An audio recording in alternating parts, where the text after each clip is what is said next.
One of my goals as an artist is to work to overcome the fears that I have, and I have a lot. I have a lot of fears.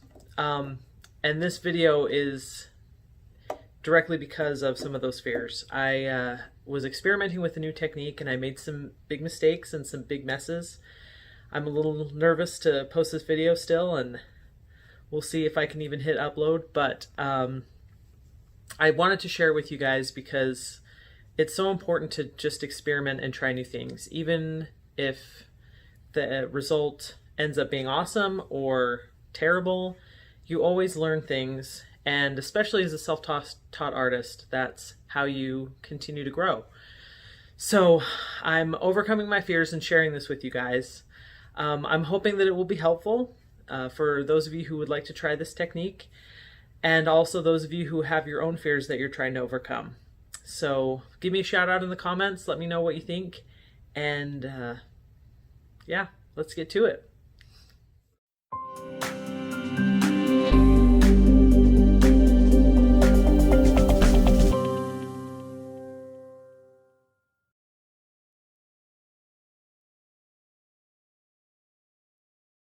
I've heard before of the technique of using Venetian plaster on wood as part of an encaustic painting, but I'd never tried anything similar. So I wanted to kind of experiment with that idea. This is not Venetian plaster, it's drywall compound, and I just had it in my basement. But I wanted to give it a shot and just see how it works. So this is something I've never done before. I'm actually pretty nervous to post this video because it's kind of touch and go most of the time, but there were some very interesting effects, and I still wanted to share those with you guys. So I did one more textured, trying to raise it up and give some peaks with the plaster, and the other one I did more flat, just to kind of range the experiment I'm trying. The one on the right that I'm working on is alcohol ink that I'm using. And the alcohol ink, it soaks right into the plaster and there's no way for me to move it around at all, which I maybe should have been expecting with working with plaster, but I wasn't. And so you'll see in the next minute or two that I just make a complete mess of this.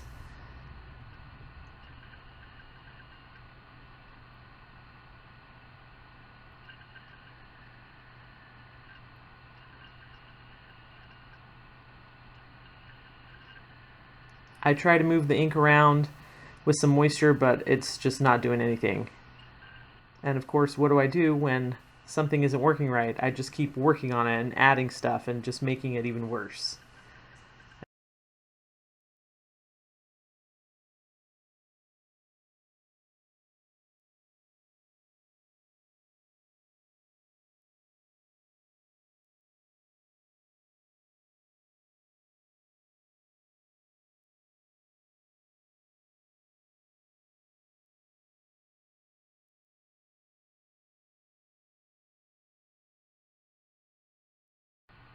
I let the plaster dry overnight once I added it to the wood.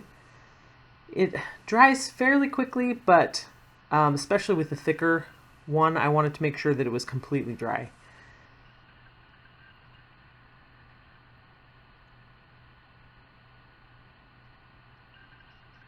Now this that I'm using is India ink instead of alcohol ink, and it actually reacts quite differently with the plaster.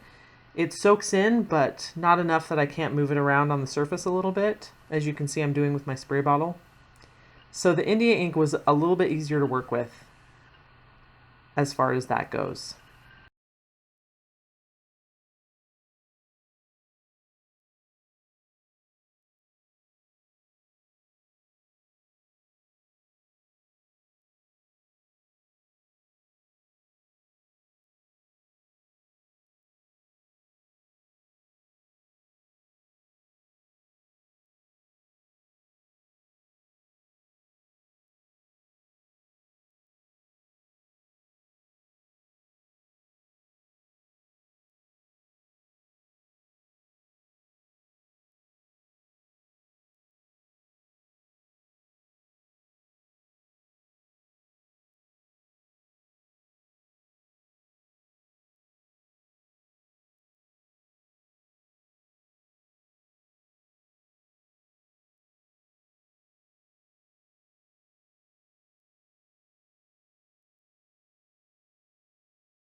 This was kind of a weird thing that I tried, but it's an experiment, so I went with weird. I added some white on the bottom, some white India ink, and I was trying to see if I could blend the colors and kind of cover them a little bit, see how it worked. It worked a little bit, not a whole lot. But this is where this piece starts to turn around. Adding wax to the surface, and then when you fuse it, it sinks to the lowest points of the texture. And because it's black encaustic medium, it's covering a lot of that messiness, a lot of that mess that I made, which is a good thing.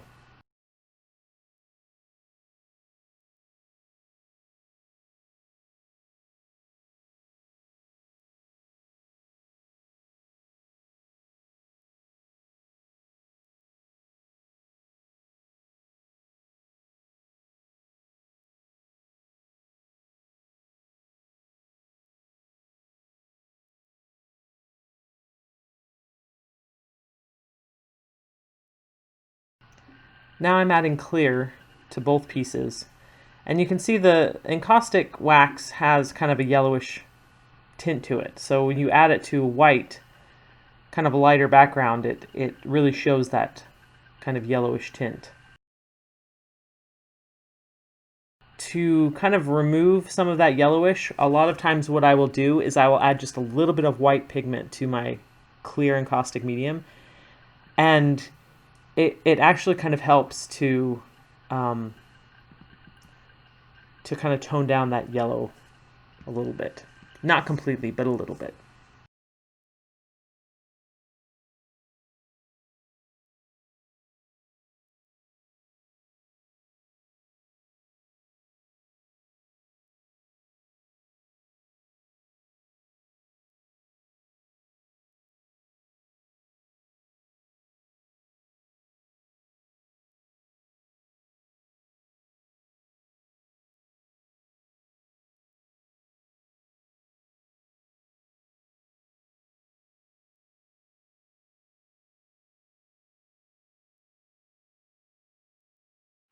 So I think it was a pretty successful experiment. Adding the ink to the plaster, it definitely, you don't have to worry about it, the wax, moving the ink around at all, no matter how hard you brush it on. And it shows through several layers, which is nice.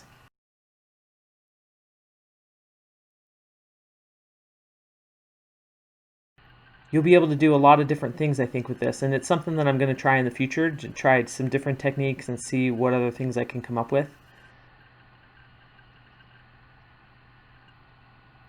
I added some ink on top of the wax, but that was I just cut that part out. And I added some white. So the textured one is black encaustic medium, and then clear, and then white, just some little dots of white. And so you end up with this kind of, it looks like waves breaking on rocks kind of a look. And I love the plaster kind of sticking up from the wax with the color on it. This one started out such a mess, but it ended up looking so fantastic. I just love it.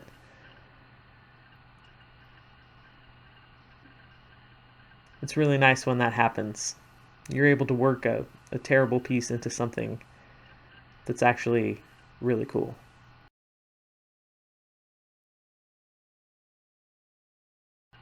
Thanks for watching. Don't forget to subscribe, and I'd love to hear your feedback in the comments. Thanks so much, you guys.